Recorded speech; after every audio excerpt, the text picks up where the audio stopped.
After I uploaded my video about femitheist versus girl rights I get a video response. I decided to check out the response, as I always do from people I don't know. I mean, I do check, just to see if the video has relevance. It doesn't matter if it is in agreement or not with what I'm saying, as long as it has some relevance to the video, I approve it. Anyhow, on her channel, I notice that one of the video thumbnails is the same as the avatar of someone who is following me on Twitter, Anna something or other, so I assume she is an MRA, and I go ahead and watch her video. Okay, I don't think she's an MRA now, but anyhow, here's her video response. I wanted to give a brief comment about one of the supposed knockdown punches that GWW delivered to Barbie Hitler. It appears to be true that women are the majority when it comes to university graduates. But that doesn't necessarily translate to a workplace edge. This is anecdotal, but I have it on good authority that I was passed over for an IT position because the employer I interviewed with didn't want to deal with any extended leave due to pregnancy within their IT department.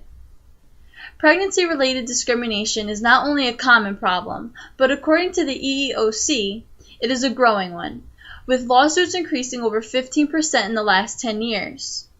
Men obviously don't have this problem, and it may be a contributing factor to the male dominance in the IT field.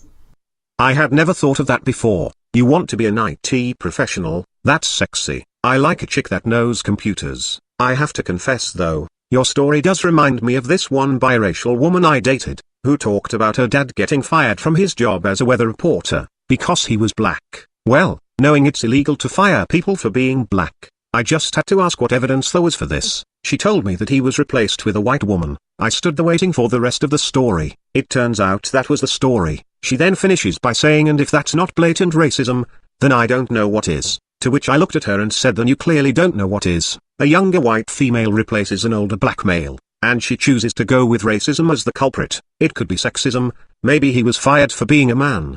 Could be he was being replaced on age discrimination, or it's also very possible she was giving blowjobs to the employer, or many other reasons. I'm just saying, even if we were to accept some sort of bigotry, there are 3 different varieties to choose from, and she chose the one that suited her agenda, or perhaps I should say, suited her mindset. But anyhow, you claim you have it on good authority it was because of fear of maternity leave. Okay, well, that may very well be the case. After I watched your video, I decided to do a little investigating, and it seems there is some really strong evidence that women between 20 and 34 are discriminated against because of the possibility that they might get pregnant. So, again, you may be right about that. Hiring a woman is very expensive for a corporation, mostly due to the pregnancy issue. If a woman chooses to get pregnant, the amount of physical labor they can do quickly becomes limited. An employer must go easy on her, or run the risk of a major lawsuit when the physical or emotional stress of the job causes her to have a miscarriage. After all, when a woman wants her abortion for convenience, that thing in her womb is just a fetus.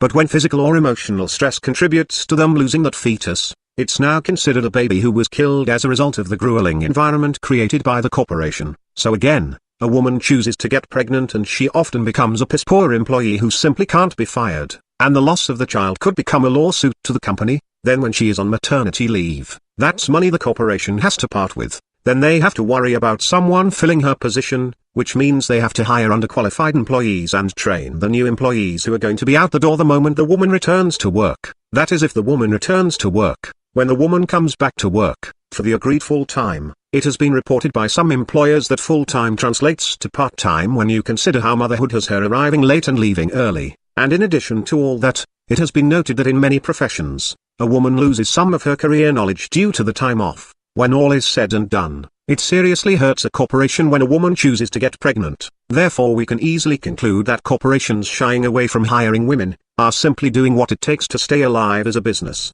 Now let's look at the auto insurance industry. They charge higher rates to males simply because males get into more accidents. And when men are told it's nothing personal, it's just business, it's just capitalism, the corporation is just looking out for its bottom line. Men and women accept this, but when women of childbearing years are discriminated against, and it's nothing personal, it's just business, feminists are outraged and demand this capitalist system come to a screeching halt and socialist laws be implemented to protect them. And this is a perfect example of why we need a men's rights movement, or at least, we need to abolish feminism. You see, when men are discriminated against, no one stands up for them. When women are discriminated against, feminism stands up for them, thus ensuring protection for women, and nothing for men. And if it were not for feminism creating special rules that protect women only, thus ensuring men will have the short end of the stick, the men's rights movement wouldn't be needed. Now, to me, I don't care if we go socialist left and demand that auto insurance companies not be allowed to charge men higher rates, or if we go free market right and simply let corporations hire and fire who they want. I don't care which way we go,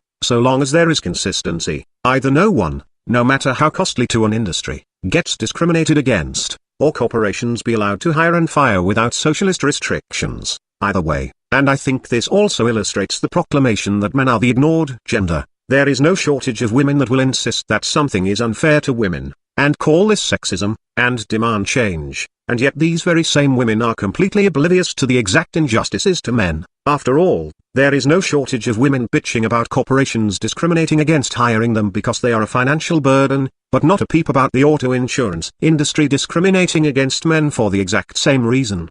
There are lawsuits, as you mentioned, against corporations suspected of discriminating against women of childbearing years. But there are no lawsuits against auto insurance companies for their known discrimination against men, no laws to protect the men, and more importantly, no outcry over this injustice. Anyhow, you claim you were discriminated against. I'm sorry to hear that, but consider this. I've heard, from various websites that can't give me a direct link to any usable recompiled statistics, that countries with a strong maternity leave plan have higher occurrences of unemployment from women of childbearing ages, 20 to 34, so there is certainly evidence that companies just don't want to get hit with the cost of hiring women who are going to financially burden them. I rather suspect if there is any actual discrimination against women in the workforce, it is based heavily on all the special treatment and protection and provisions given to them. You hire them and you have to pamper them, and if one of the male employees looks at them the wrong way, it's sexual harassment, and now the corporation has to fire him, and hire some feminist to give corporate lectures discouraging sexual harassment, and so on. And I imagine, just completely guessing here, that when a corporation isn't forced to hire a woman to meet a socialist gender quota, they are assuming there is a good chance that the woman is only holding qualifications that she earned through affirmative action education quotas, and is therefore not really as educated as the man standing next to her, who actually had to earn that degree. What I'm saying is, maybe it's all the special treatment women get that make them such a financial risk to hire, and the key to equal employment is to fight against all the special treatment women receive as a result of feminism. So maybe you should totally join the men's rights movement. Speaking of that, what are you anyhow? On this channel, the subject that comes up are evolution, feminism, stuff, and things. Stuff and things? What kind of stuff and things?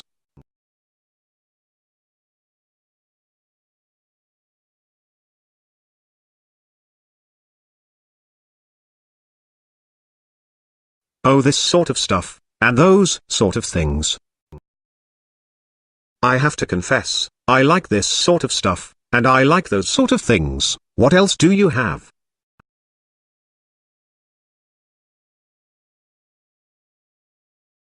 And you want to be an IT professional? You can seriously make a lot more money with that body. You could be you could be a pop singer with an ass like that. Oh, sure, you might not be able to sing, but neither could J-Lo. And you got a better ass than she had. No, I'm serious. You have the perfect ass. I may be an atheist, but that ass deserves its own religion. We are building a religion. We are building it bigger. We are widening the corridors and adding more lanes. We are building a religion, a limited edition. We are now accepting callers for these pendant keychains. We are building a religion.